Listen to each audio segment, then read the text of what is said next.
अस्सलाम वालेकुम वरहमतुल्लाहि वबरकातुहू। दोस्तों, आउं आहियां अली हसन अब्बासी। किताब आहे दयारे दिल ऐं दास्ताने मुहबत, मुल्क दिल जो मोकिरो जंहिंजो अर्श ज़मी आसण, छुट्टो फ़क़ीर सांगी। मुसनिफ़ GM सैयद। छपाईंदड़ फिक्शन हाउस, लाहौर, हैदराबाद, कराची। छापो पहिरियों साल 2013 ईस्वी। किस्त 16। 3 मार्च 1943 ईस्वीअ ते मूं सिंध असेंबलीअ में हेठी तजवीज़ पेश कई।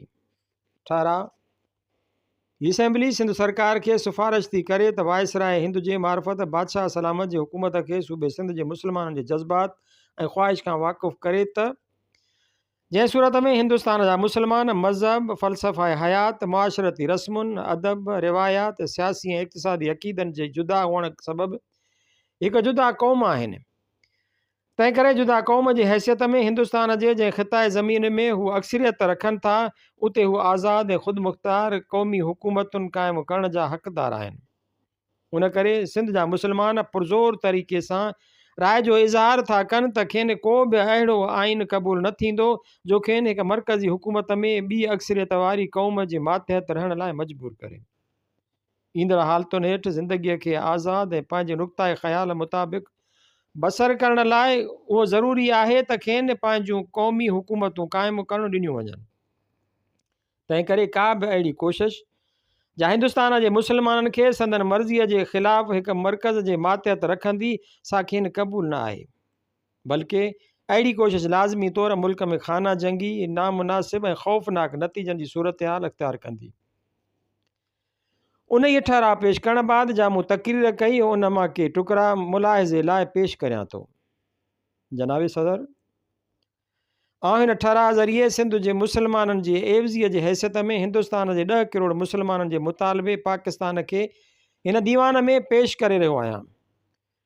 उहो मुतालबो क़ौमुनि जे हक़ ख़ुदि इरादीअ जे उसूल मुताबिक़ मुस्लमाननि जे हक़नि जी हिफ़ाज़त लाइ ज़मानत जी सूरत रखे थो।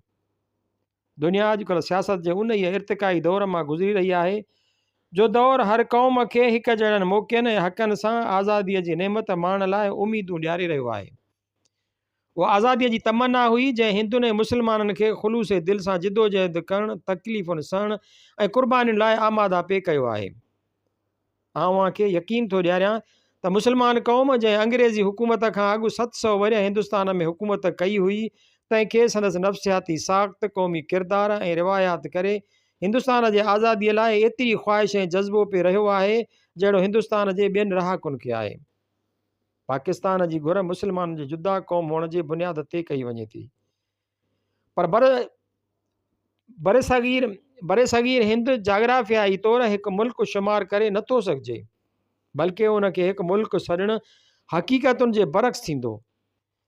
जेकॾहिं यूरोप खे उन जे नुक़्ताए निगाह खां हिकु मुल्क सॾिबो त मिसाल ठहकी ईंदो, पर यूरोप अञा ताईं मुख़्तलिफ़ क़ौमुनि जो मजमूओ आहे।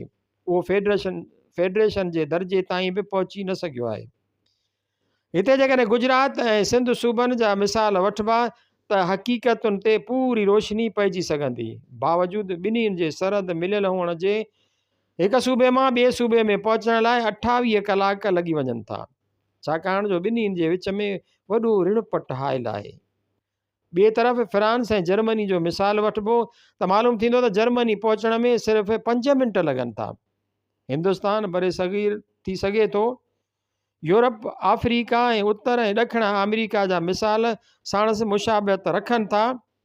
जेकॾहिं हिंदुस्तान खे हिकु मुल्क शुमार कबो त अमेरिका, कैनेडा, मैक्सिको ऐं इलास्का खे बि हिकु मुल्क शुमार करणो पवंदो, लेकिन उहे मुल्क अलहदा तस्लीम थियल आहिनि। कैनेडा ऐं यूनाइटेड स्टेट्स जा रहाकू साॻी नस्ल, लिबास ऐं ॿोलीअ वारा आहिनि, लेकिन बावजूदु उनजे उहे मुल्क जुदा क़ौमी वजूद क़ाइमु रखियो वेठा आहिनि। साॻी हालत ॾखण अमेरिका जी आहे, जो हिकु ख़िताए एराज़ीअ में मुख़्तलिफ़ हुकूमतुनि जो मजमूओ आहे, जंहिंमें घणनि जी ज़ुबान स्पेनी आहे, लिबास, तर्ज़ मुआशरत ऐं मज़हब बि साॻियो अथनि, लेकिन बावजूदु उनजे हू पंहिंजे नमूने जुदा रहणु पसंदि कनि था। उन्हनि मिसालनि खे नज़र में रखंदे सिर्फ़ु जाग्राफियाई वहदत मुतहदा क़ौमी वजूद लाइ दलील ठहिराए नथी सघिजे। यूरोप जी तारीख़ ते सरसरी नज़र डोड़ाए बि त पतो पइजी वेंदो त जमहूरियत ऐं नेशनलिज़म उनखे इतिहाद ऐं मेलाप तरफ़ छिकण जे एवज़ जुदाईअ तरफ़ पेघेलियो आहे। नेशनल ऐं जमहूरी हुकूमतुनि जो ज़ोरीअ ॻांढापो का माना नथो रखे। सिर्फ़ वाहमी समझौते ऐं मुसलसल लाॻापन ज़रिए देर पा इतिहाद क़ाइमु थी सघे थो। फितरी कानून पटांदड़ इंसानी इतिहाद जी तरक़ी मुक़ररु हद खां मथे तेज़ न थी सघंदी। उनखे मसनूई तरीक़नि सां घटाइबो त फ़ाइदे बजाए नुक़सानकार रद्द अमल पैदा कंदो। मेवे खे वण में पचण खां अॻु खटो थियणो पवे थो। जेकॾहिं को माण्हू उनखे क़बल अज़ वक़्तु पटींदो ऐं मिठे करण जी कोशिशि कंदो त संदसि फितरी मिठास घटिजी वेंदी। इख़्तिलाफ़ जेतोणीकि अणवणंदड़ ॻाल्हि आहे, लेकिन तरक़ीअ जे राह में मुक़ाबिले जो हुअणु ज़रूरी सम्झो वञे थो। खुलियल मुक़ाबिले खां सवाइ मसनूई ऐं ज़ोरीअ इतिहाद पैदा करणु क़ौमी ज़िंदगीअ में जमूद ऐं ख़ौफ़ पैदा करण जे मुतरादिफ़ आहे। असां जेकॾहिं हिंदुस्तान जे मज़हबी नुक़्ताए निगाह खां भेट कंदासूं त मालूम थींदो त उन्हनि मां हिकु फ़िरक़ो ॿिए सां सोशल तालुकात नथो रखे। पंगती जुदाई हिननि में आम क़बूलियल उसूल ते वियल आहे। जेकॾहिं को पुछे त संदन इख़्तिलाफ़नि जो बुनियादी सबबु कहिड़ो आहे त उनजो जवाबु मिलणु ॾुखियो न थींदो। हिन ज़माने में असां जेकॾहिं ॻाल्हियुनि खे नज़रियनि जे नाले सां सॾियूं था, तन खे अॻे वक़्त में मज़हब जो नालो ॾिनल आहे। जमातूं बि अॻे मज़हबी नुक़्ताए निगाह ते ठहंदियूं हुयूं। यूरोप जा तरक़ी याफ़्ता अनासर ऐं जदीद ख़्यालनि जा हामिल घणियुनि तकलीफ़ुनि क़ुर्बानीनि खां पोइ उन इहा मज़हबी तंग ख़्यालीअ जे भेदभावनि खां पाण छॾाए सघिया आहिनि। लेकिन पुठिते पियल मुल्कनि जा क़दामत पसंद फ़िरका अञा ताईं फ़िरकाबंदी ऐं पनगती भेदभावनि में फाथा पिया आहिनि ऐं दुनिया जी इर्तिकाई रफ़्तार में पोइते रहिजी विया आहिनि। हिते जी क़दामत पसंदीअ जो सबूत उन मां मिलंदो त ॿुध धर्म जो हिंदुनि जे मज़हब में हिकु इर्तिकाई क़दम हो जो सोसाइटीअ जे घणियुनि ख़ामियुनि खे मिटाए अॻिते वधाए सघियो थे। तंहिंखे हितां जी क़दामत पसंद गिरोह क़बूल जे एवज़ मुखालिफ़त करे थोॾे ॿाहिरि कढी छॾियो ऐं उन वञी सैलून, चीन, थपेट ऐं बर्मा में पनाह वरिती। जायल ब्राह्मण अञा ताईं चवनि था त गौतम बुद्ध हिंदू धर्म खे ख़तमु करणु आयो हो। बुनियादी तरह बर्मिज़म नॉन मिशनरी ऐं क़दामत पसंद मज़हब रहियो आहे।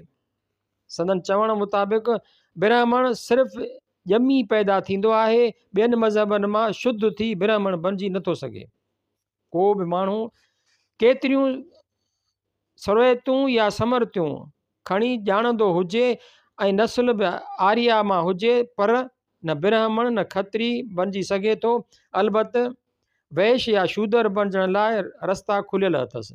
जेकॾहिं कंहिं नस्ल या तरक़ीअ जी जोड़जक अहिड़ो महदूद ऐं सख़्तु ठहियल हुजे जो उन में कंहिं बि फेरफार जी गुंजाइश न हुजे, त जेसीं ताईं उन्हनि हालतुनि में तब्दीली न आई आहे, तेसीं ताईं उते जमहूरी ऐं नेशनल हुकूमत आसानीअ सां ठही उन ते अमल दरामद थियणु मुश्किल पियो नज़र अचे।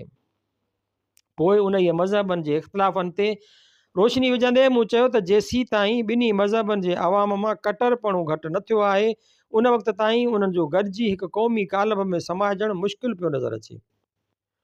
प्रोफेसर रैनान, जेको नेशनलिज़म जे मौज़ूअ ते माहिर सम्झो वञे थो, तंहिंजो चवणु आहे त क़ौमियत हिकु रूहानी ऐं नफ़्सियाती जज़्बात ते ॿधल हक़ीक़त थिए थी। हमजिनसियत जो ख़्याल ई मुख़्तलिफ़ फ़र्दनि खे हिक ॿिए जे नज़दीक आणे थो।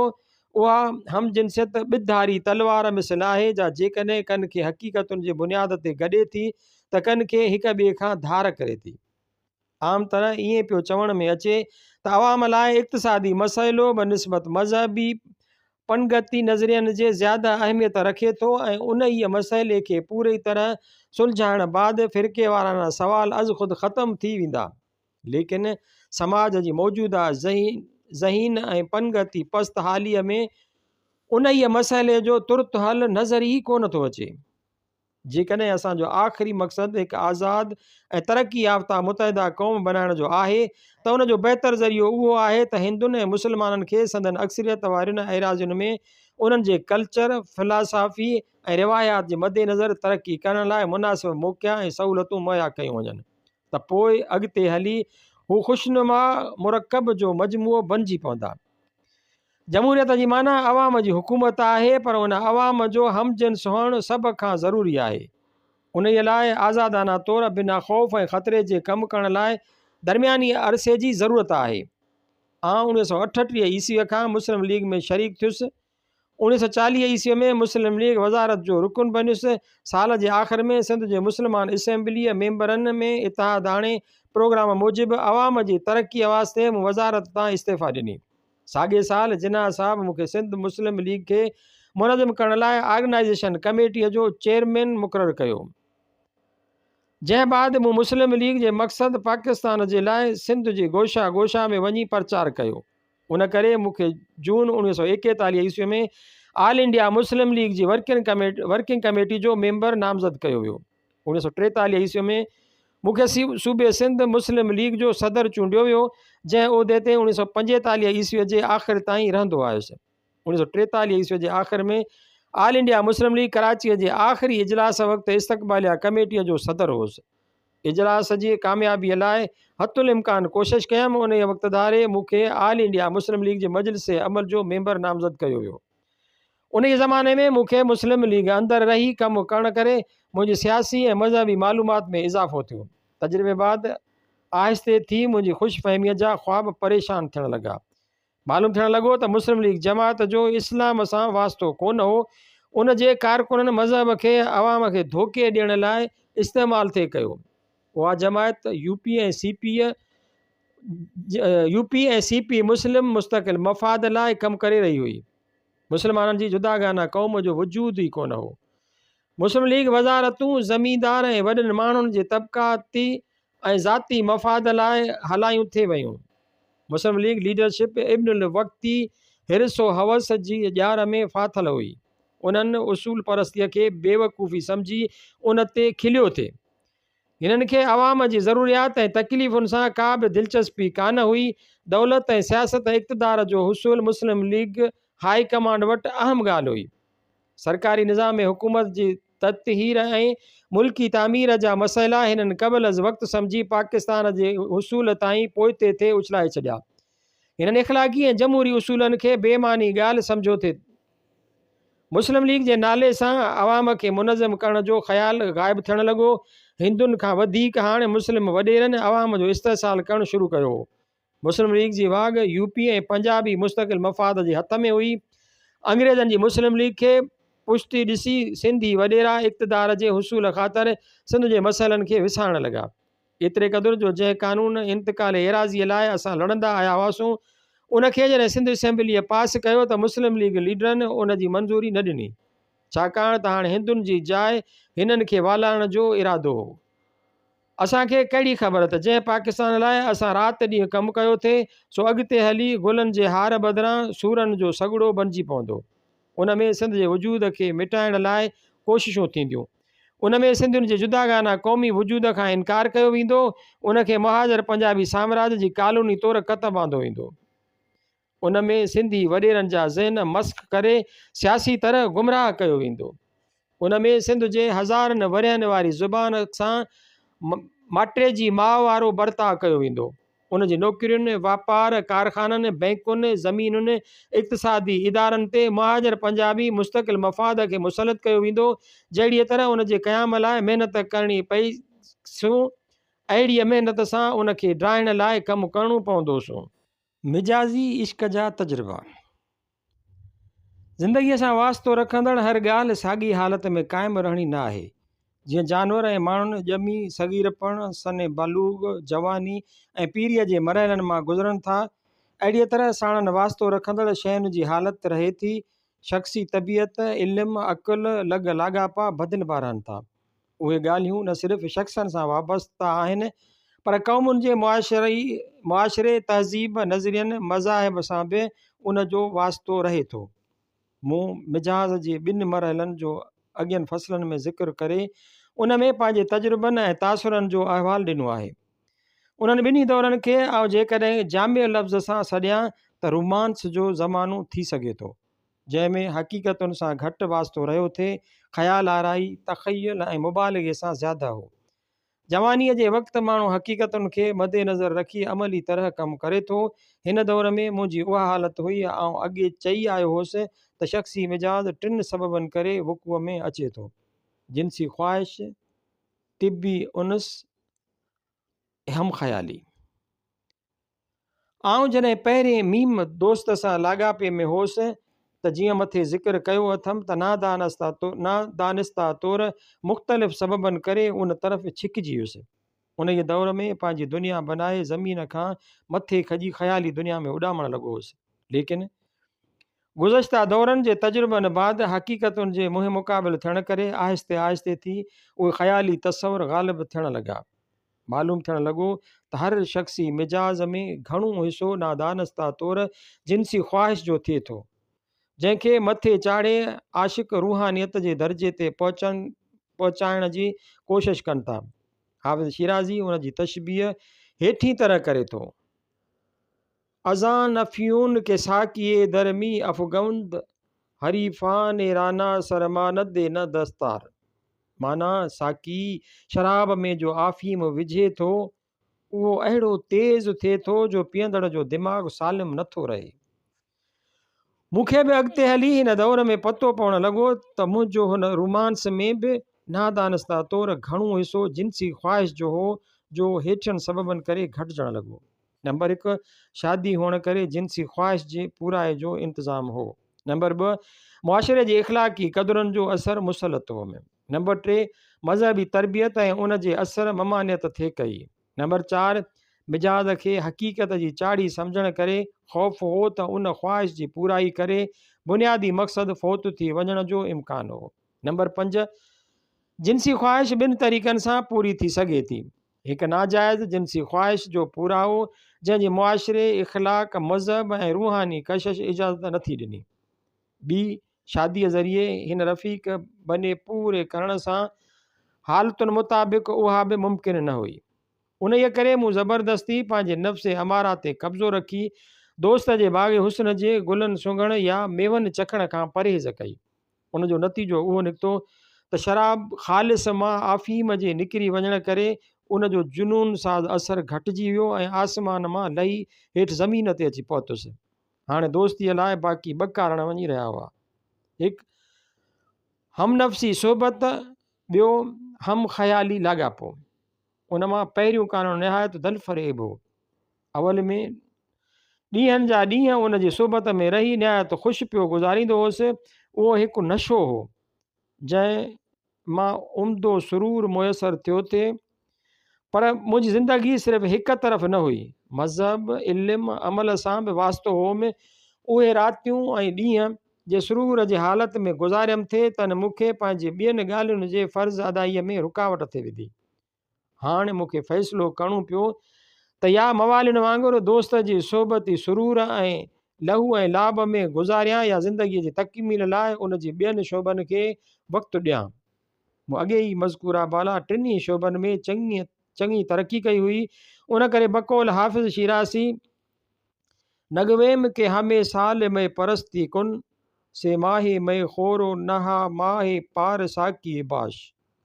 माना ऐं नथो चवां त सारो साल आशिक़ आशिकी कंदो रहे, 3 महीना इश्क सां रहो, 9 महीना दुनियाई कारोबार सां। उन जे तमीज़ जो असर 2 तरफ़नि ते पियो। मुंहिंजो दोस्त मीम बि पंहिंजे कसीर अमली सरगर्मियुनि में मशगूल हो ऐं आउं पंहिंजी मज़कूरा बाला 3 शोबनि जे कारोबार में रुधल रहियुसि। सियासत मुल्क में हिन जा ऐं मुंहिंजा तरीक़ा अमल मुख़्तलिफ़ हुआ। सियासत में हिसे वठण बाद मूं ते मुंहिंजे हरीफ़नि ॿिया तरीक़ा आज़माइश बाद दोस्त जे असर जो फ़ाइदो वठी उन जे ज़रिए मूंखे पंहिंजी राह तां थियण जूं कोशिशूं कयूं। उन लाइ मिसाल तौरु 3 ॻाल्हियूं बयानु करियां थो। हिकु, पहिरियों दफ़ो ज़िले लोकल बोर्ड कराचीअ जे प्रेज़िडेंटीअ वक़्तु हिकु लोकल बोर्ड अमलदार हिकु अंग्रेज़ हाकिम जे आधार ते मुंहिंजी क़ौम परस्त ऐं ॻोठ सुधार हलचल जी मुखालफ़त करे मुंहिंजी लोकल बोर्ड ज़िंदगीअ खे तल्ख़ करे छॾियो। हिन जे जुमिले ख़ामियुनि ते आउं राहिबाना सब्र सां ख़ामोश रहंदो आयुसि। लेकिन कुझु वक़्त खां पोइ हिन सां संदसि ई दोस्तनि नाराज़ थी उन जे ऐबनि जी उपटार करे लोकल बोर्ड नौकरीअ मां कढण जी तजवीज़ बोर्ड अॻियां पेश करे मूंखे रहबरी करण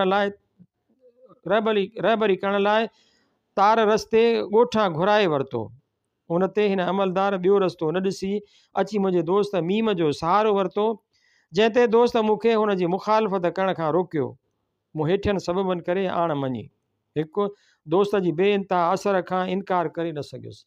नंबर 2, हुन अमलदार जी कसम पुरसी ऐं पंहिंजी सरहदी तरण जे जज़्बे करे। नंबर 3, कमज़ोर तब जंहिं करे नाजाइज़ असर खां मरूब थी वियुसि। नंबर 4, शराफ़त तबई जंहिंमें पंहिंजे तोड़ निभा हुन जो हू ॼाणे जो ख़्यालु ग़ालिब हो। नतीजो उहो निकितो त पोइ लॻ दोस्तनि जे पुछण खां सवाइ यकतरफ़ो फ़ैसिलो करे मुखालिफ़ खे माफ़ करण करे मुंहिंजा दोस्त मुंहिंजी लीडरीअ खां नाउमीद थी विया ऐं संदन एतबार टुटण खे नज़दीक अची बीठो। नंबर 2, ॿियो दफ़ो सर ग़ुलाम हुसैन जी वज़ारत ख़िलाफ़ु कंटोमिशन जे अचण बाद मूंखे ऐन वक़्त जे मौक़े ते वरी मीम दोस्त तरफ़ां ज़ोरबार विझायो वियो।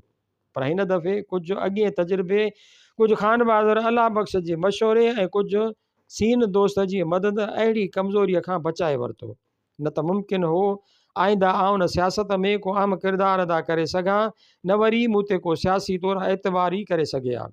सियासी मामलनि में बि के इख़लाक़ी उसूल थियनि था। जेकॾहिं को मुख्य कारकुन मुक़ररु कयल मयारनि तां किरी पवे थो त उन जो वक़ार घटिजो वञे, उन करे संदसि कम जी सलाहियत में रुकनू पइजो वञे। नंबर 3, टियों दफ़ो मुस्लिम लीग हाई कमांड सां इख़्तिलाफ़ वक़्तु मूंखे मीम दोस्त मुस्लिम लीग लीडरनि सां ज़ोरी ठहराउ ते करायो, लेकिन उन वक़्त ताईं आउं पंहिंजे इरादे में पुख़्तो थी वियो हुउसि ऐं इनकार करे पंहिंजी राय ते क़ाइमु रहियुसि।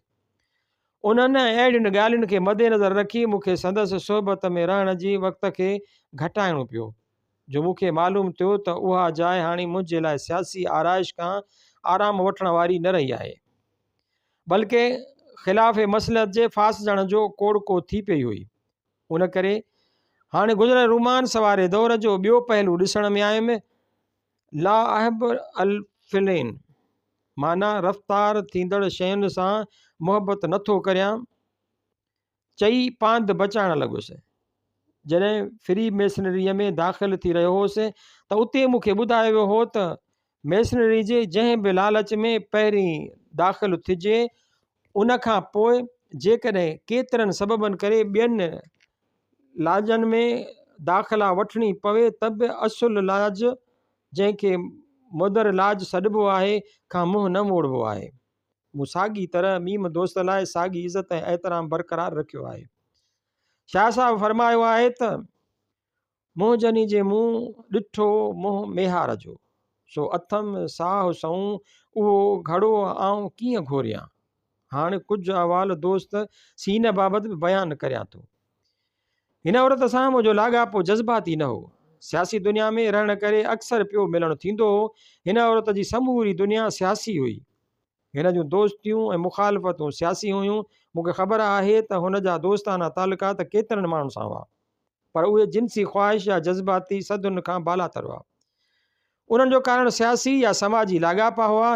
हीअ औरत मुल्की सियासत, क़ौमी आज़ादी, समाजी ख़िदमत जो मुजस्मो हुई। मूंसां उन जा सियासी या शख़्सी तालुकात इब्तिदा में कोन हुआ।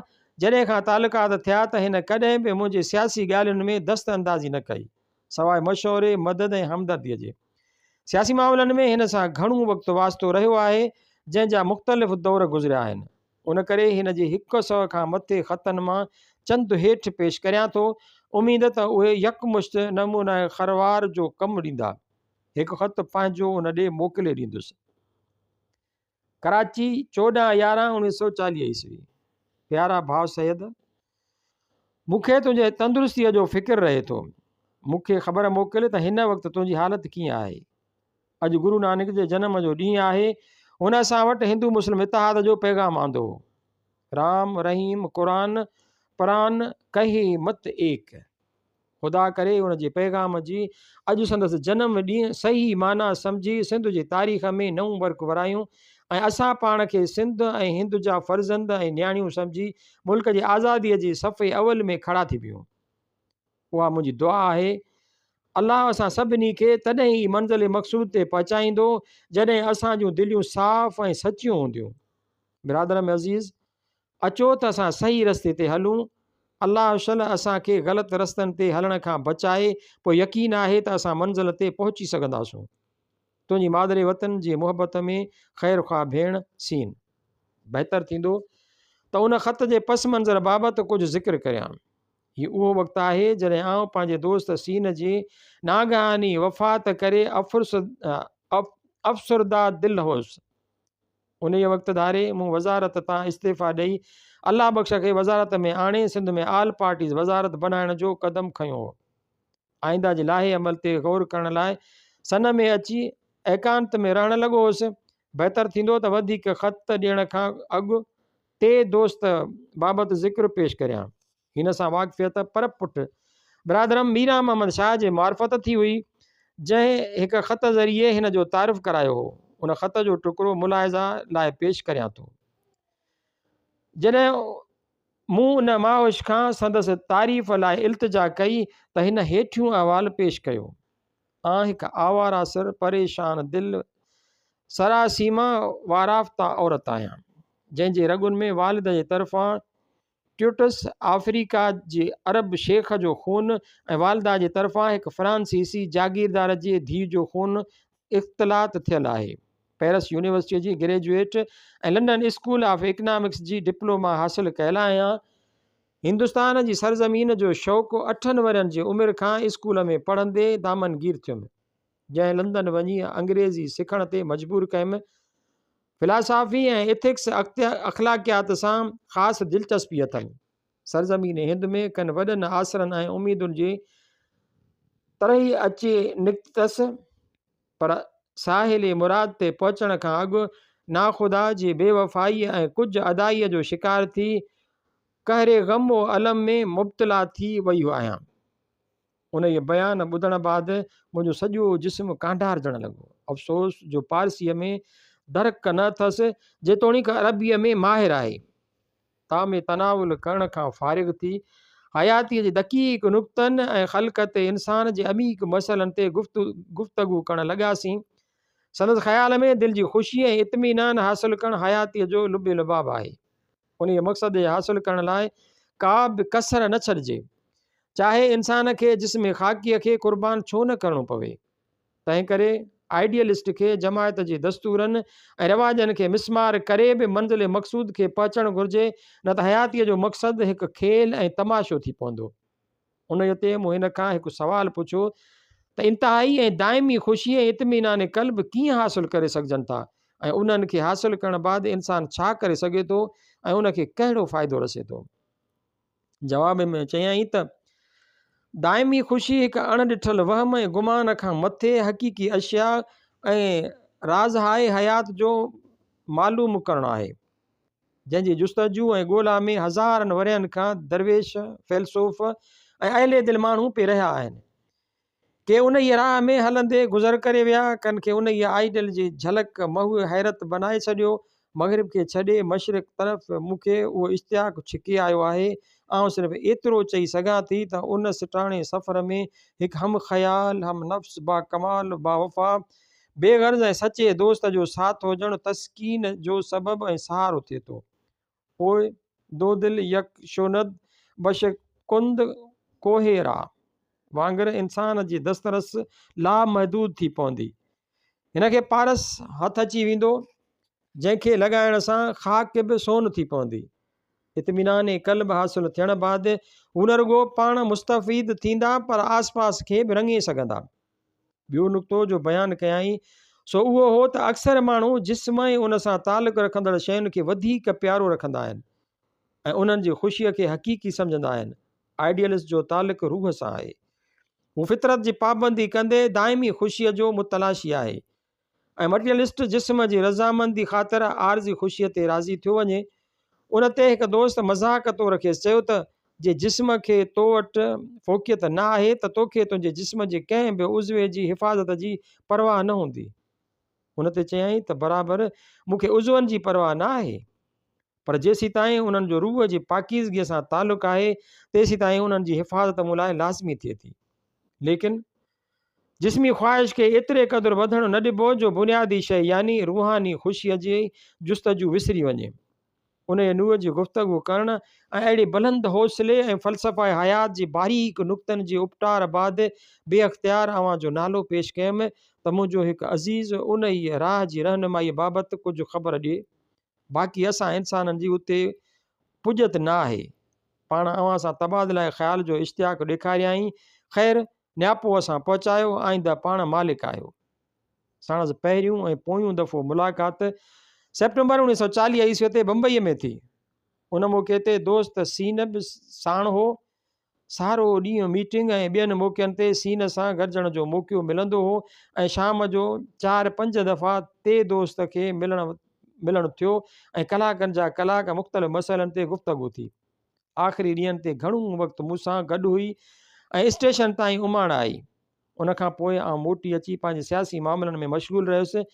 ॾिसण में अचे थो त मुंहिंजे वापसि अचण बाद हुनखे मूंसां वधीक मुलाक़ात करण जो शौक़ु जाॻियो। उन लाइ सिंध में अचण बाबति हिन मूंखे ऐं मुंहिंजे दोस्त खे ख़त लिखणु शुरू कया, जे आउं मुलाहिज़ा लाइ पेश करियां थो। 20/9/1940 ईस्वी बम्बई। प्यारा सैद, जेकॾहिं मरीज़ खे हकीम जे इलाज जी ज़रूरत आहे त पोइ हकीम पंहिंजो मुजरिब नुस्ख़ो ॾींदो, पर तोखे मालूम हुअणु घुरिजे मुजरिब नुस्ख़ो तॾहिं ई कारगर थी सघंदो जॾहिं सिदके दिलि सां मरीज़ इलाज लाइ आमादगी ॾेखारींदो। छा तोखे इलाज जी ज़रूरत आहे?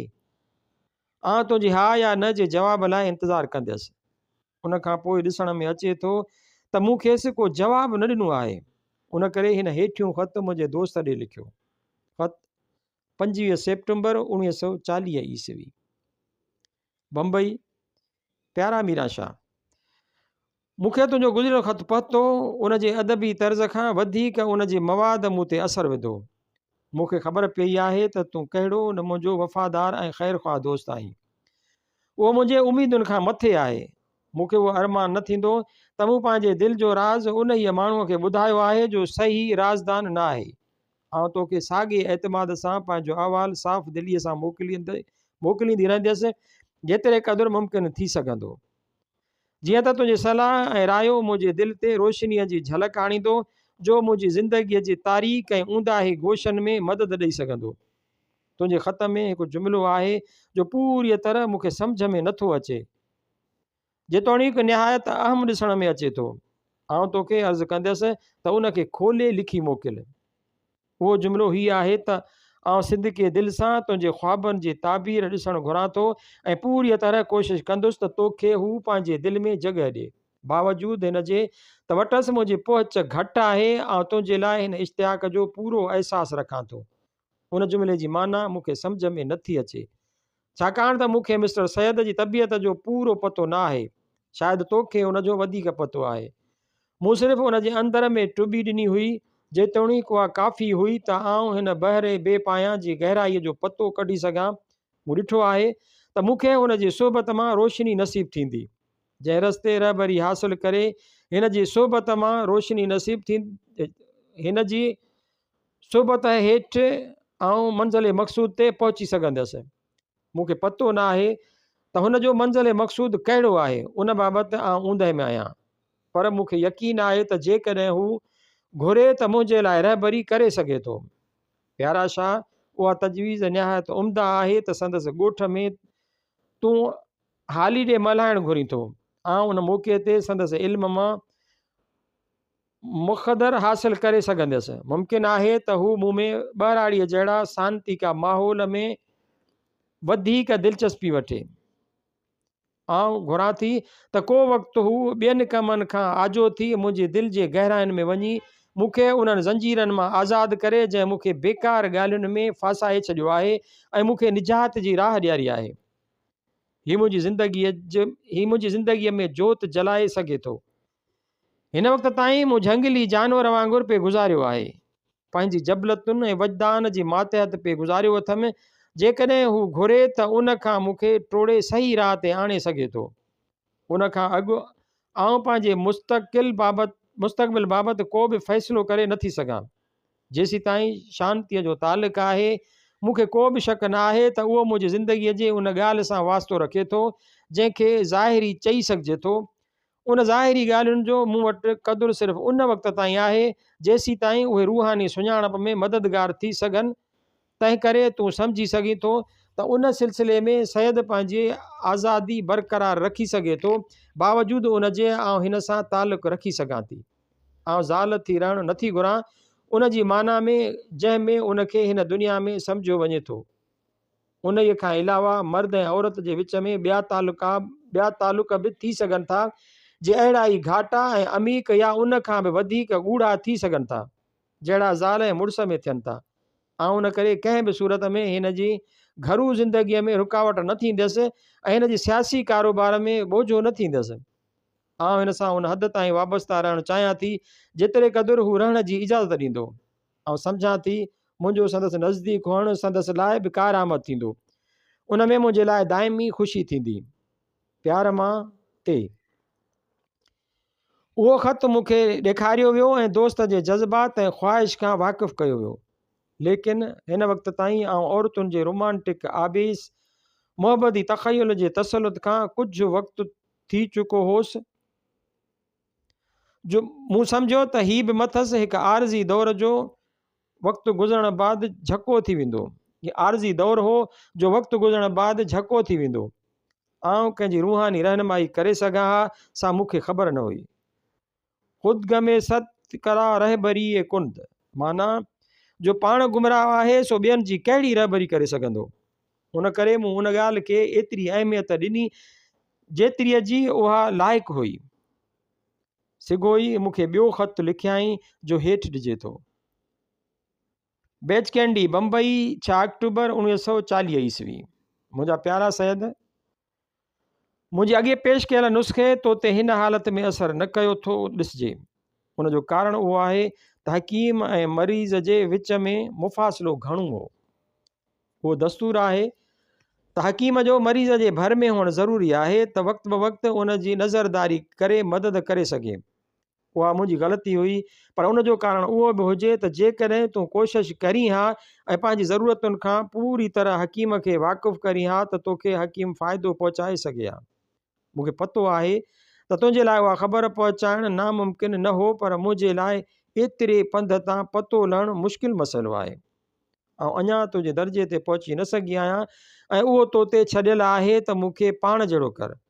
ऐं घुरां थी त तोखे कहिड़ीअ बि तरह पहुचां ऐं उन ख़्वाहिश मूंखे सकरात जहिड़ो बीमार करे छॾियो आहे। मूंखे तुंहिंजी इयादत जी सख़्तु ज़रूरत आहे। छा मुंहिंजी तीमारदारी करे सघंदे? तूं ॾिसी सघीं थो त मुंहिंजे बीमार सब्जेक्टिव अंदरूनी रूहानी ऐं पिणु ऑब्जेक्टिव ज़ाहिरी आहे। तंहिं लाइ तुंहिंजी हाज़िरी ऐं इलाज ॿिन्हिनि जी ज़रूरत अथमि। जेकॾहिं तूं इजाज़त ॾीं त आउं अक्टूबर जे आख़िर में 1 महीने जे हॉलीडे छुटीअ ते एॾां अचां, वधीक बि जीअं तोखे सहूलियत वारो थिए। तुंहिंजी ते। अञा ख़त जो जवाबु ॾियां त उन विच में मूंखे हिकु ॿियो ख़त 18 अक्टूबर 1940 ईस्वीअ ते लिखियो अथसि। वला Fatima, bridge candy warden road Bombay, 8 अक्टूबर 1940 ईस्वी। मुंहिंजा प्यारा सैद, उन ख़त में हिकु माण्हूअ जे कम जी सिफ़ारिश कंदे आख़िर में लिखे थी त उमीद त 2 ॾींहं अॻु मोकिलियल ख़त पहुतो हूंदो। आउं तंहिंजे जवाब लाइ मुंतज़िर आहियां। जेकॾहिं एतबार करी त आउं एतिरो थकल ऐं कमज़ोर आहियां जो सिर्फ़ु तुंहिंजी नज़दीकीअ में मुकमिल आराम मिली सघंदो। जेकॾहिं तूं सिंध मां ॿाहिरि हॉलीडे लाइ निकिरी का जाइ मुंतख़ब करी त आउं तोखे उते अची मिलां। जल्दी जवाबु मोकिल। प्यारनि सां, तुंहिंजी ते। उन ई ॾींहं ते मीरा मोहम्मद शाह खे ख़त लिखियाई जंहिंजे आख़िर में लिखे थी त सैद खे मुंहिंजो अॻूणो ख़त ॾेखारियई या न। उन कहिड़ो जवाबु ॾिनो हो? हिन वक़्तु गश्त ते आहे। वरी हिकु ख़त 17 अक्टूबर ते लिखे थी। Villa Fatima, bridge candy warden road Bombay, 17 अक्टूबर 1940 ईस्वी। मुंहिंजा प्यारा सैद, मुंहिंजा ख़्याल मुंहिंजे लाइ अज़ियत बणिजी पिया आहिनि, छाकाणि त मूंखे पतो न आहे त उहे छा आहिनि ऐं सख़्तु तारीकीअ जी दुनिया में हथ पेर हणी रही आहियां ऐं चाहियां थी त ख़्याल करणु छॾे ॾियां। लेकिन का नामालूम ताक़त मूंखे गुमनाम गोशनि में छिके वञे थी जिते आउं ख़तमु थियो वञा। आउं तुंहिंजे लाइ एतिरो ख़्यालु करे रही आहियां, मुमकिन आहे त तुंहिंजो हुज़ूर मूं में आथत आणे सघे। उहो रुॻो तूं ई आहीं जो मूंखे हिन ज़िंदगीअ जे महाजार मां जो मूंखे हेतिरी मुदत ताईं पंहिंजो क़ैदी बनायो वेठो आहे ॿाहिरि कढी सघे थो। आउं उन क़ैद मां ॿाहिरि निकिरणु घुरां थी। आउं घुरां थी त ही ज़हनी बीमारी छुटी वञे, पर मुंहिंजी ख़्वाहिश उन लाइ काफ़ी न आहे। ऐं अञा तुफ़ले मकतब आहियां, मूंखे उस्ताद कामिल जी रहबरीअ जी ज़रूरत आहे। सिर्फ़ु तूं ई मुंहिंजी उन राह में मुश्किल कुशाई करे सघीं थो। जॾहिं आउं दोस्तनि सां ॻाल्हाईंदी आहियां त कंहिं वक़्तु सम्झंदी आहियां त हू मूंखे सम्झी सघंदा हूंदा, पर ओचितो पतो पवंदो अथमि त असां हिक ॿिए जा ज़िद हुआसीं ऐं समूरी महिनत रायगान वञे थी। लेकिन तोसां ॿी हालत महसूसु कई अथमि। उन करे मुंहिंजो इश्तियाक़ तुंहिंजे नज़दीक रहण लाइ रोज़ाना वधी रहियो आहे। ऐं कराची अचण जो 1 महीने लाइ इंतज़ारु करे रही आहियां, पोइ असां ॾिसंदासूं त आईंदह लाइ छा कजे। पर मूंखे तुंहिंजी इजाज़त जी ज़रूरत आहे। ऐं सिर्फ़ु उन लाइ अचां थी त तुंहिंजे नज़दीक थियां, ऐं ॿी कंहिं सां मिलण लाइ कोन थी अचां। मूंखे पक न आहे त तूं मुंहिंजो अचणु चाहीं थो। मुमकिन आहे आउं तुंहिंजी मुदाख़लत जो बाइस बणिजां ऐं तूं उनखे अहमियत न ॾीं या पसंदि न करीं।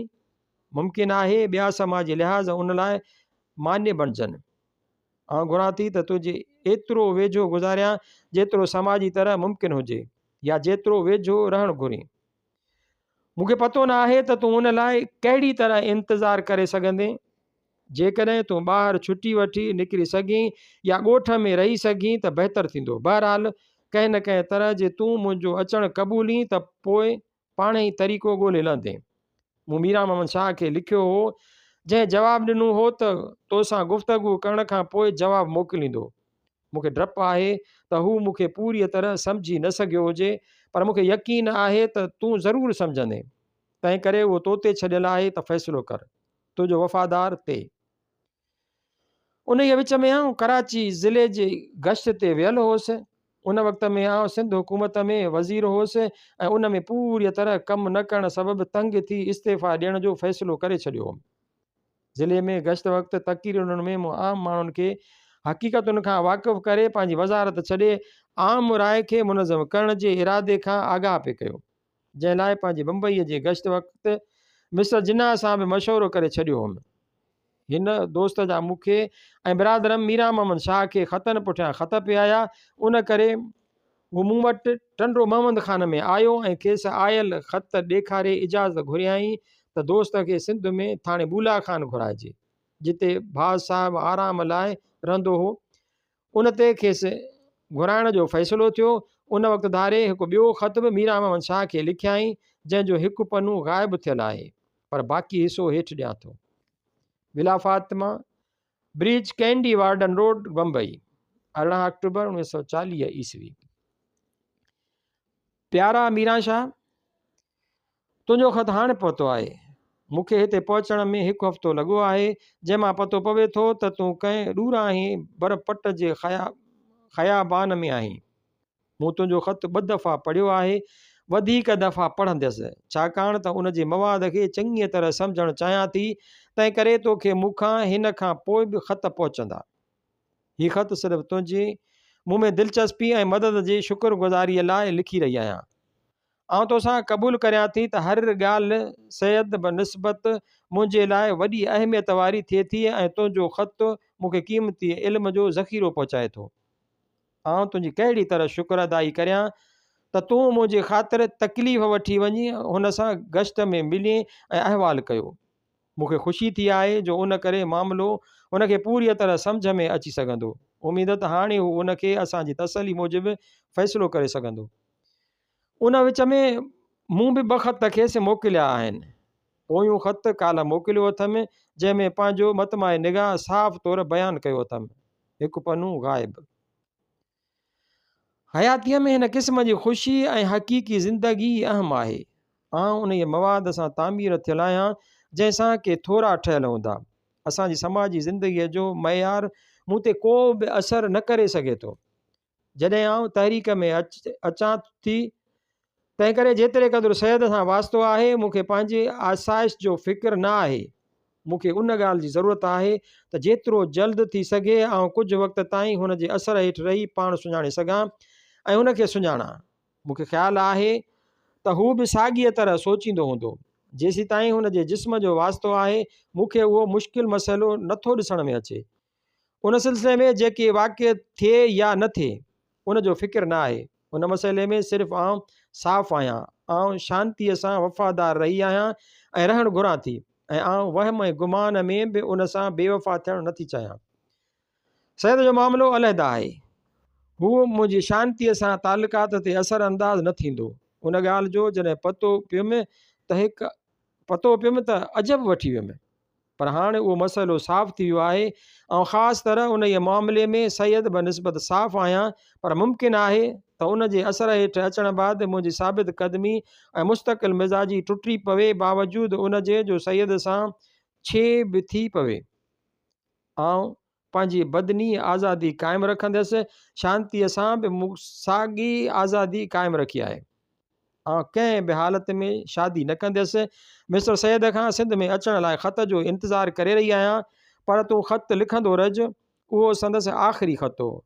हाणे संदसि थाणे बूला खान अचण जो फ़ैसिलो थी चुको हो, पर मूंखे के नामालूम ॻाल्हियुनि अंदर में हुरी रहियूं हुयूं जे आउं हिन वक़्तु गौर करण बाद सम्झां थो त मुमकिन आहे हेठियूं हुजनि। हिकु, आउं वज़ीरी छॾण जो फ़ैसिलो करे चुको हुउसि। उन खां पोइ जो सफ़र जो रस्तो मूंखे अख़्तियार करिणो हो सो सच वारो हो। हिन वक़्तु आउं वज़ीर हुउसि। उन सां गॾु उन जो फ़रेब हुस्न गिलेमर हो। इस्तीफ़ा खां पोइ मूंखे ॻोठनि में वञी दर दर प्रचार करिणो हो। उन हालत में हुन जे घुराइण ॿेड़ी चाढ़े फरई कढण जे बराबरि त न थिए हा। नंबर 2, हू विलायत जी औरत हुई। संदसि मयार ज़िंदगी बुलंद हो। ऐं ग़रीब ॻोठाणो हुउसि। असांजी रहणी करणी सादी, पैदाश थोरी, छा उहो अछो हाथी त न धारणो हो। नंबर 3, ऐं मिजाज़ी इश्क जे तजुर्बे मां अॻे गुज़री चुको हुउसि, जंहिं मूंखे शाह साहिब जे हेठी चवणी मुताबिक़ बनाए छॾियो। मूंखे मां मिजाज़ पुञारी जीअं पिञियो, हथनि छॾे हाज वेही सार संदन मां। उन शराब पीअण खां तौबह करण जे नज़दीक होसि।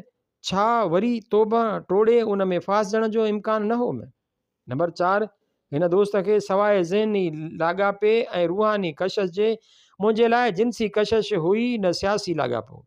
ऐं सियासी मामलनि में ॻिचीअ ताईं फाथो पियो हुउसि। मूंखे पाण ते एतबार न हो त वरी उन मामले में अटकण बाद पंहिंजी सियासी फ़र्ज़ अदायन खां कासिर न थी वञा। नंबर 5, मूंखे ख़बर हुई त हिन औरत जेकी मूंखे सम्झो आहे अहिड़ो आउं कोन हुउसि। मुमकिन हो त कुझु वक़्तु मूंसां रहण बाद उहा ख़ुशफ़हमी मथां लही वञे ऐं आउं खेसि असुल सूरत में ॾिसण में अचां। नंबर 6, मूंखे उहो वहम ऐं गुमान न आयो त हू मूंखां सिर्फ़ु रूहानी रम्ज़ हासिल करण लाइ न थिए आई, पर मुंहिंजे ख़ामियुनि खे दुरुस्त करण ऐं ज़िंदगीअ जे कठनि सफ़र में ॿांह ॿेली थियण लाइ अची सघे थी। नंबर 7, हिन वक़्त ताईं आउं शख़्सी मिजाज़ जी कशिश खां निकिरी आइडियल या उसूली मिजाज़ तरफ़ रवानो थी चुको हुउसि। मूंखे डपु हो त मतां ई उन ई राह में रंडक विझी, उन करे नादानस्ता तौरु मूं खेसि हेठियूं ख़त लिखियो। 23 अक्टूबर 1940 ईस्वी, हैदर मंज़िल, मुस्लिम कॉलोनी, कराची। प्यारी ख़ानम, तुंहिंजो 6 अक्टूबर जो मोकिलियल ख़त ज़ाहिर करे थो त कहिड़ीअ तरह हकीम फ्री मरीज़ थी पियो आहे ऐं काल्हो के मरीज़ खां इलाजु कराइण लाइ आमादा थियो आहे। आउं उन जे साफ़ बयानी जी तारीफ़ करियां थो, पर मूंखे ख़ौफ़ मरीज़ जे हकीम बाबति ख़ुशफ़हमीअ जो आहे। बावजूदि उन जे आउं हिन राय जो आहियां त हकीम जो मनसब क़बूलण खां अॻु उहो ज़रूरी थो ॼाणा त मौजूदा हालतुनि जी सफ़ाई मुस्तक़बिल जे रहबरीअ लाइ कई वञे।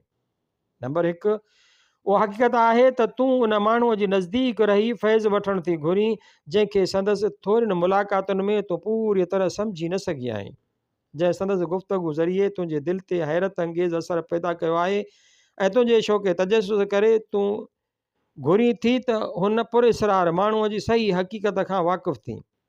जेकॾहिं वाक़ई ईअं आहे तां तोखे यकीन ॾियारियां थो त तूं उन तफ़्तीश में नाउमीद थींदीअ। जा उहा तुंहिंजे इल्म जी खोजना लाइ दाइमी प्यासी दिलि जी तमन्ना आहे जंहिं तो ते उहो असरु विहारियो आहे, वरना मूंखे एतिरो इल्मु ई कोन आहे। मूंखे ख़बर आहे त उहो मुश्किल मसइलो आहे त तुंहिंजे बुलंद ख़्याल दिमाग़ लाइ को वसीअ मैदान मुयसरु करे सघिबो। मूंखे महसूसु थो थिए त जल्द ई तूं जॾहिं मुंहिंजे दिमाग़ दस्तरस मापे छॾींदीअ त नाउमीद थी पवंदीअ। जा नाउमीदी आउं पैदा करणु नथो घुरां, बल्कि आउं घुरां थो त तूं उन ई कैफ़ियत में वधीक वक़्तु रहीं जेसीं ताईं जज़्बे जी जाइ अकुल वालारे ऐं उहा कशिश वक़्त जी कढ़ाईअ में पची रास थिए। नंबर 2, जेकॾहिं आउं ग़लति न आहियां त ॿियो सबबु तुंहिंजो मूं में दिलचस्पीअ जो उहो हुजे त घणनि वाक़िफ़तुनि जे बावजूदि तूं को मिसाली दोस्त ॻोल्हे न सघी आहीं जे तुंहिंजे फ़िलासफ़र ऐं दोस्त जो साॻिए वक़्तु कमु ॾेई सघे थो। तो ते उहो असरु वेठो आहे त आउं उहो शख़्स आहियां जो तुंहिंजे इल्म जी प्यास दूरि करे मुस्तरब दिलि खे तसली बख़्शे सघंदुसि। जेकॾहिं ईअं आहे त मूंखे डपु आहे त तूं मूंखे उन जो लाइक़ु न ॾिसंदीअ। जंहिं माण्हूअ खे तो पंहिंजे दिलि जे अज़तराब दूरि करण लाइ चूंडियो आहे उहो पाण मुस्तरब दिलि आहे। हसास दिलि रखण करे चौधारी जे माण्हुनि जूं मुसीबतूं ऐं ग़म मुंहिंजे दिलि में घर करे वियूं आहिनि। को वक़्तु अहिड़ो बि थिए थो त उहे ॻाल्हियूं जुनून जे दर्जे ते पहुची दिमाग़ी तवाज़ुन विञायो छॾीनि। आउं नथो सम्झां त जो माण्हू ज़हनी ऐं मजमूई मसइलनि सां वाबस्ता हुजे सो कहिड़ो शख़्स इंसाफ़ करे सघंदो। ऐं सम्झां थो त जेकॾहिं मुंहिंजी तशख़ीस पंहिंजी बनिस्बत सही आहे त मूंखे डपु आहे त मूं में उहो मिसाली माण्हू न ॾिसी जंहिंजी तोखे ॻोल्हा आहे। सिर्फ़ु हिकु ॻणतियुनि खां वांदा ऐं इल्मु अकुल सां मुज़यन शख़्स जंहिंखे अशिया ऐं अफ़राद जी चङी ॼाण हुजे सो तुंहिंजे रफ़ीक बणिजी ज़िंदगीअ जी मंज़िल मक़सूद ते पहुचाए सघे थो। नंबर 3, मुंहिंजे अॻियां इंसान ज़ात जी बेलोस ख़िदमत जो वाज़िब प्रोग्राम मुतम निगाह आहे जेकी पंहिंजूं ज़िंदगियूं उन जे मक़सद लाइ वक़ुफ़ करण वास्ते तयारु हुजनि ऐं उन ई लाइ तयारु हुजनि त जुमिले मुश्किलातुनि जे उन जे मक़सद जे हुसूल जे रस्ते में साम्हूं अचनि, तन खे ख़ुशीअ सां बर्दाश्त करे सघंदा त उहे मूंसां भले उन ई कारकुननि जे सफ़ में शामिलु थियनि, ॿिए जी जाइ न आहे। गांधी जी ऐं मिसलेट जो मिसाल अहिड़नि कारकुननि सां मुशाबिह थी सघे थो जेकॾहिं बावजूदि उनजे जो मूं मथे लिखियो आहे त तूं घुरी थी त हेॾां अची त भले 10 नवंबर खां पोइ अचु। आउं वधीक ॿुधाइणु घुराए त जंहिं हालत में सियासी या समाजी तरह आउं घेरियल आहियां उहो तुंहिंजे लाइ मसलत भरियो कमु न थींदो त तूं कराचीअ में मूंसां गॾु रहीं जो तमामु क़दामत पसंदि ऐं पाबंद रसूम शहर आहे। ॾिसण में अचे थो तोखे पाण हिते जी समाजी ऐं रस्म रवाजी पाबंदियुनि जो अहसासु थियो आहे जंहिंजो ज़िक्र तो ख़त में कयो आहे। उन्हनि रुकावटुनि खां पाण छॾाइण लाइ ॿियो रस्तो जो मूंखे सुझे थो सो उहो आहे त तूं अची बिरादरम मीरा मोहम्मद शाह वटि थाणे बूला खान में रहो। उहा जाइ कराचीअ खां घणो परे न आहे, उहो ॻोठु मुंहिंजे तक में आहे। आउं उते चंद ॾींहंनि लाइ अची तोखे रफ़ाकत ॾेई मोटी कराची पियो ईंदुसि। आउं उहो इंतज़ारु कंदुसि त तूं उते निहायत आराम ऐं आसाइश सां रही सघीं। तूं बि वक़्तनि ते कराचीअ में अची सघीं थी। मुंहिंजे ॻोठ में रहणु सहूलियत भरियो न थींदो जो आउं अक्सर कराचीअ में रहां थो ऐं हेडक्वार्टर्स खे घणे अरसे लाइ छॾे न सघंदुसि, तंहिं करे उहा जाइ सहायती न थींदी। थाणे बूला खान खां असां ज़िले जा ॿिया बि दिलचस्प मकान ॾिसी सघंदासूं ऐं उते प्रोग्राम मुताबिक़ रही सघंदासूं जो 10 नवंबर खां पोइ रिथियां थो।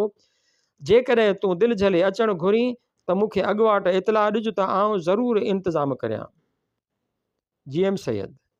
उन ख़त लिखण बाद संदसि अचण जे इश्तियाक खे मद्देनज़र रखी थाणे बूला खान में पीर रसूल बख़्श शाह जी वसातत सां ऐं बिरादरम मीरा मोहम्मद शाह जी निगरानीअ हेठि संदसि रिहाइश लाइ इंतज़ाम मुकमिल कया विया ऐं इंतज़ारु हो त ख़त जो जवाबु जल्द ईंदो।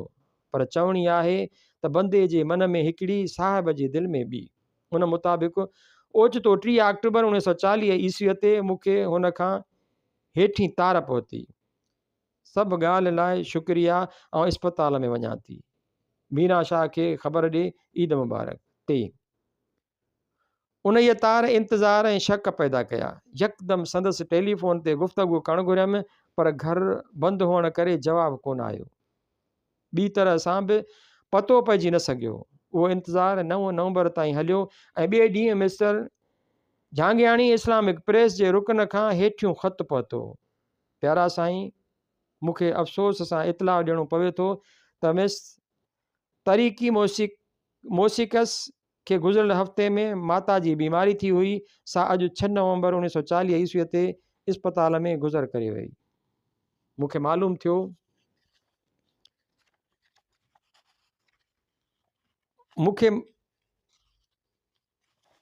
थियो आहे त सैयद मीरा मोहम्मद शाह स्पीकर सिंध असेंबली बि उन जे दोस्तनि मां हो उनखे इतला ॾिता। कृष्ण डी झांगियाणी। इतफ़ाक़ उहो थियो त जंहिं वक़्तु ख़तु पहुतो उन ई वक़्तु थाणे बूला खान मां पीरनि जो माण्हू ख़बर वठण लाइ कराची पहुतो, उन ई उमेद ते त कॾहिं था थाणे बूला खान हलो। तार खां पोइ दोस्तनि कई शकनि गुमाननि जो इज़हार कयो जे औरत जी दिलि निहायत नाज़ुक थिए थी। तुंहिंजो ख़तु संग दिलीअ सां भरियल ऐं सदमो ॾींदड़ हो। मुमकिन आहे ना उमीदीअ खां हुन ज़हर खाई पाण खे इस्पताल में दाख़िल कयो हुजे वग़ैरह। मतिलब त जेतिरा राज़दान दोस्त ओतिरा रहिया।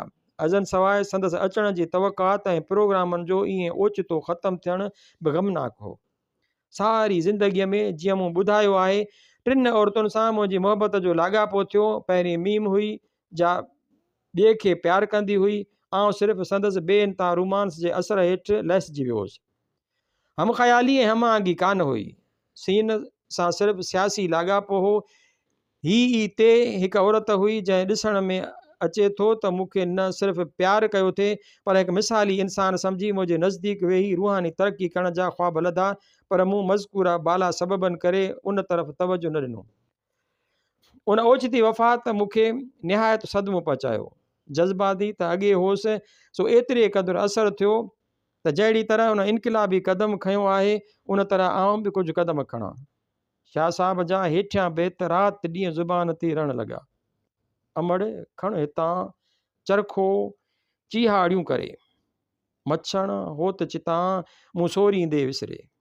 अमड़ वञी आण चरखो आतण विच मां, कत्यम जनी काण सो कोहारो केच वियो। उन सारी माजरा लाइ मूं 3 ॻाल्हियुनि खे जवाबदार ॼातो। नंबर 1 वज़ारत जे कारोबार, नंबर 2 मीम दोस्त जे असर, नंबर 3 पंहिंजी कठोर दिली। तंहिं करे फ़ैसिलो कयुमि त 3 मां जिंद छॾाइबी। वज़ारत मां इस्तीफ़ा ॾियण जो अॻे फ़ैसिलो करे वेठो हुउसि पर टाइम ऐं आख़िरी फ़ैसिलो कयल कोन हो। उन में तकड़ करे जल्द जान छॾाइण जो आख़िरी फ़ैसिलो कयुमि। नंबर 2 दोस्त मीम जो उन में को बि क़सूर न हो पर सम्झुमि त अणसिधीअ तरह उन ई लाॻापे मूं ते असर विझी अहिड़ी बेइतफ़ाक़ी कराई आहे। उन करे उन जो फ़ोटो मूं वटि हो ऐं रोज़ानो उन ते गुल चाढ़ींदो हुउसि। उनखे वेढ़े वापसि मीम खे ॾियारे मोकिलियुमि, जंहिंजी माना हुई त उन ई क़ैद मां बि पाण खे आज़ादु थिए करायुमि। नंबर 3 पाण खे सख़्तु सज़ा ॾियण लाइ तरीक़ा ॻोल्हण लॻुसि। उन खां बचाइण लाइ पीर हसामुद्दीन राशिदी, अली मोहम्मद राशिदी, मीरा मोहम्मद शाह, रईस बुरगड़ी ऐं हसन बख़्श शाह मूं ते नज़रदारी रखी त आउं को ओचितो क़दम न खणी छॾियां। हिकु राति त हिननि सारी जाॻंदे गुज़ारी। ॿियो जंहिं माण्हूअ मुंहिंजे ततल दिलि ते छंडो विझण जी कोशिशि कई सो दोस्त सीन हो। हिन रुठल ॿार वांगुरु मूंखे परचाइण लाइ हर तरह जा हीला हलाया।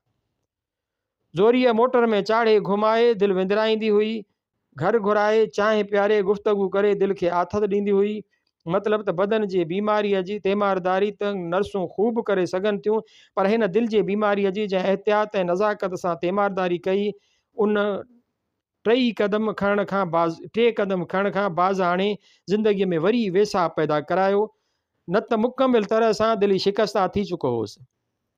ॿियो माण्हू जंहिंखे उन वाक़े सदमो पहुचायो सो बिरादरम मीरा मोहम्मद शाह हो। जहिड़ी तरह बिरादरम मीरा मोहम्मद शाह वरी हुनखे प्यार थे कयो ऐं मिसाली औरत थे सम्झो, उनखे जॾहिं बूला खान में उन ॻाल्हि जो पतो पियो त ज़रे घटि गश थी वियो हो। 1 ॾींहंनि में पीर रसूल बख़्श शाह जी ॻाल्हियुनि खेसि कुझु आथत ॾिनो पर हिकु ॾींहुं पीर साहिब खां शाम जो हेठियूं बैत ओचितो वात मां निकिरी वियो। अञा पई जीअं सॼण सारियो न मरी, वटियूं 20 गॾारियूं भरे छो न पिए। लॻई कोन हीअं को गुण ॿारो चल जो। उन बेत ॿुधण सां हिन खे ॾंदण पइजी विया ऐं 3 कलाकनि खां पोइ वॾी तकलीफ़ खां पोइ मस होश में आयो। पीर साहब ख़त लिखी मूंखे बि कुझु आथत ॾिनो ऐं कुझु तंबीह कई। संदसि ख़त जो हेठियों टुकुर मुलाहिज़ा लाइ ॾियां थो। जा ॻाल्हि ख़ुशीअ जो बाहिस ॼाणिजे हा सा असांजे सीना कशी ऐं बेपरवाहीअ करे हथां वेही। वधीक तव्हांखे छा चवां, फ़क़ति एतिरो चवंदुसि त असांजी संग दिली ऐं बेपरवाही बेशक तहसीन जोगी आहे। हैरत जी ॻाल्हि आहे त किथे पेरिस, किथे बम्बई, किथे सिंध, यानी किथे जो इंसान किथे ॼाओ, किथे पलियो ऐं कीअं गिरफ़्तार थियो। मुर्ग के दानाए दीद गिरफ़्तार दामेशुद। साईं मुंहिंजा अंदाज़ो करियो त जॾहिं मरऊं मां अकेली इस्पताल में हूंदी त छा नज़र आयो हूंदुसि। उते तव्हांजी ज़रूरु यादगिरी आई हूंदसि त सुभान अल्लाह, न सॼण न साणे हुन मार न मलीर। काश जे उहे हुजनि हा, यानी तव्हां त संदन जीअण लाइ काफ़ी कोशिश कनि हा ऐं इस्पताल में ईअं निधण को न छॾींदा, पर जनी लाइ मुयास से कुल्हे कांधी की न थिया। तव्हां लाइ ही बेत माना रखे थो।